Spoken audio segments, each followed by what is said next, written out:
Hello mga ka-joiners, pagluluto tayo ngayon ng Cajun seafood, boiling seafood. So, una, wala kaming Cajun. Cajun ba yan? Basta Cajun. So, gagawa tayo ngayon ng Cajun powder. So, simulan natin. Gagawa tayo. Meron ako ditong garlic powder. Wait. Oh. Okay.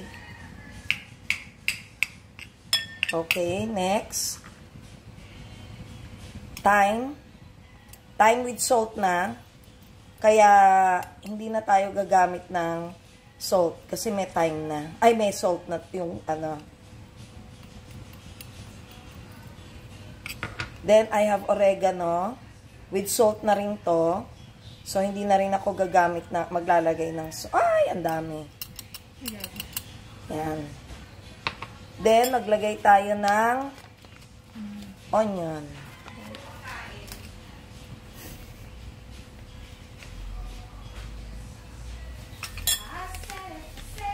Okay. And then, ano ta? Paprika.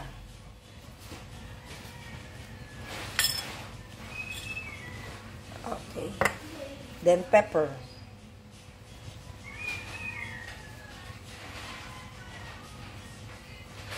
Okay, imimix lang natin siya.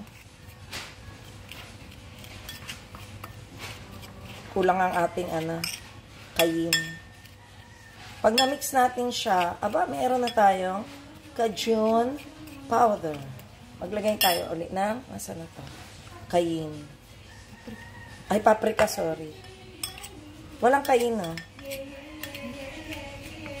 Dito. Hindi, dito. Wala.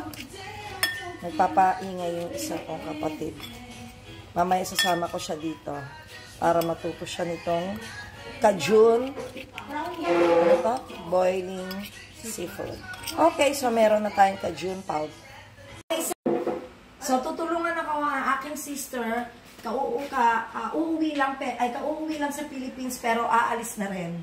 O magkano ka muna? Hi mga ka-joiners. Okay, so magluluto ng Cajun. Cajun seafood. Yun, Cajun ako. Seafood. Kasi ako Pilipino. Siya, Amerikano. Si Cajun. Sige, how much? Okay, so ilagay mo na lahat yan. Lahat to? Oo, mainit na yung ating pan. Ilalagay na lahat ng butter. Okay, so hintayin lang natin yung matunaw. Next, lagay na natin ang ating, kalahati lang. Ang ating garlic. Lagay na natin ng mas maaga, kahit hindi pa tunaw yung butter. Kasi mabilis maluto ang ating garlic. Iiwasan natin masunog. So, lalagyan na natin ng paprika. Okay, pakita mo pa sa akin. So much paprika. Okay. Then, pepper.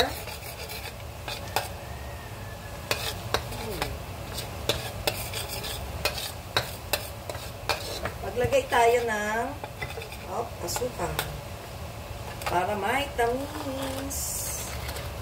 Isa pa. Yes. Oyster sauce.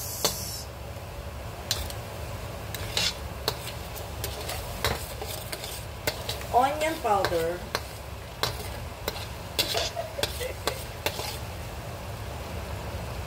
Okay. Mix lang. Mix. Saka natin ilagay ang lalagay ang ating Cajun powder. Yan yung magpapalasa sa ating seafood.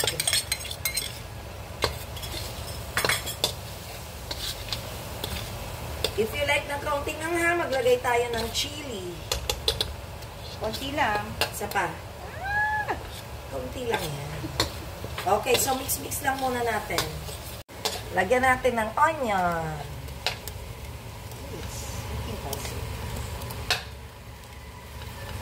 Ito lang pa. You like pa.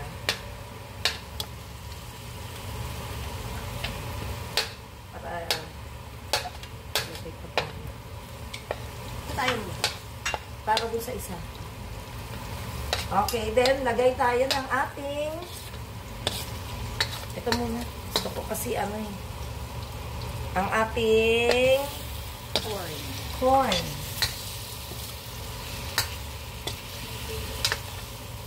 Dami.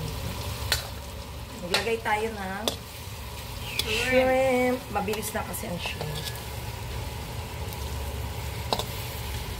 Lalaki ng shrimp. What can you say, Lisa? Supo. Hindi pa yun supo. Sige pa. Ikaw. Ano? Kakainin mo ba lahat? Marami tayo. May bawal mga seafood sa mga tao. Okay na yan ah. Okay, next. Nag-boil na rin ng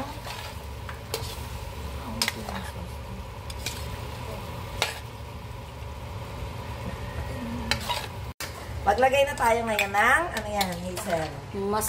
Mussels or? Tahong. Yes. Picture pa. Yoga pa, yes. Okay, lagay na ba natin lahat o tama na yan?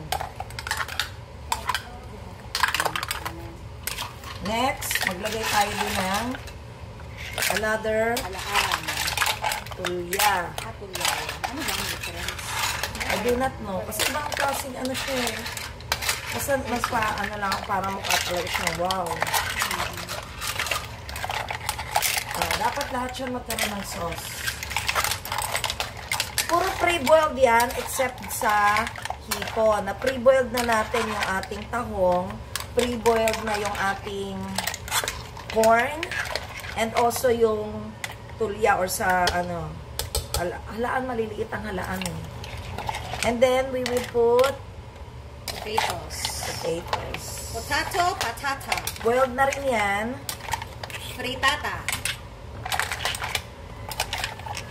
Wow! Net! Ang hirap pa din na.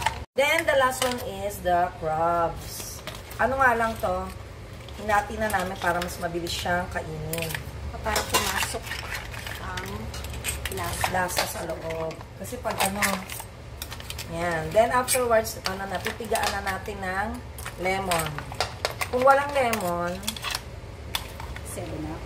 hindi. Hindi naman maasin yun. Kalamansi. Kalamansi. Pang-alis din ng, ano to, ng lansa. Okay. So, ayan. Tapos na tayo sa Cajun seafood. Diba? Yumminess na. So, kakain na lang tayo, mga ka-joiners. Kasi ang nagluto ay si Hazel, the second, ka-join it.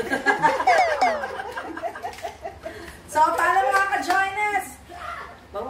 Always remember, happiness is joy! Enjoy! Bye-bye! So, ito na mga ka-joiners, ang ating Cajun. Ay, akala ko lalagyan mo. Ina. Hindi na? Oo, ingay. Okay, Cajun boiling seafood. So, paano mga ka-joiners? Let's eat! Gusto mo nga isang tikman? Hindi na, mamaya. O, ayaw niya tikman kasi gusto niya may rice. Pag kinain. Okay. So, paano mga ka-joiners ha? Enjoy eating!